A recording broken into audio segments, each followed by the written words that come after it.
L'éducation est le meilleur héritage qu'un parent puisse laisser à son enfant. Mais force est de constater aujourd'hui que la plupart des femmes fonctionnaires, du fait de leur emploi du temps très chargé, rencontrent beaucoup de difficultés pour jouer leur rôle d'éducatrice. La grande difficulté qu'a la femme fonctionnaire, c'est le temps, c'est la gestion du temps. Et c'est là où elle a beaucoup de difficultés. Et par rapport à certaines priorités, il lui arrive de ne pas en consacrer beaucoup à la famille et aux enfants, mais ce n'est que temporaire.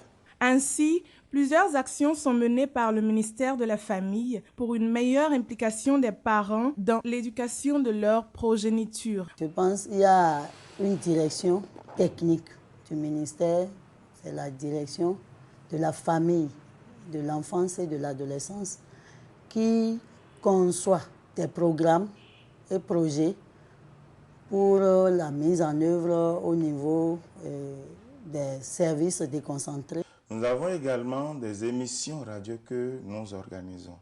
Et là, c'est beaucoup plus également avec les CPS, bien entendu en collaboration avec d'autres acteurs à la base des émissions radio où nous sensibilisons directement les parents sur leur rôle dans l'éducation de leurs enfants. Aussi, diverses institutions et organisations accompagnent-elles ces actions du ministère de la Famille. Avec l'aide des partenaires financiers et techniques tels que l'UNICEF, il y a un programme d'éducation parentale qui implique un certain nombre de secteurs. Ce n'est pas seulement le ministère en charge de la famille, mais il y a les ordres d'enseignement, il y a le ministère de la Santé, le ministère de la Justice. Tout est une question de planification. Toute femme qui parvient à bien s'organiser doit donc pouvoir trouver du temps à consacrer à l'éducation de ses enfants. La journée, elle a 24 heures. On n'y peut rien. C'est ça, c'est pas élastique. Je remonte plus loin. Le week-end, on met le week-end à profit pour planifier la semaine.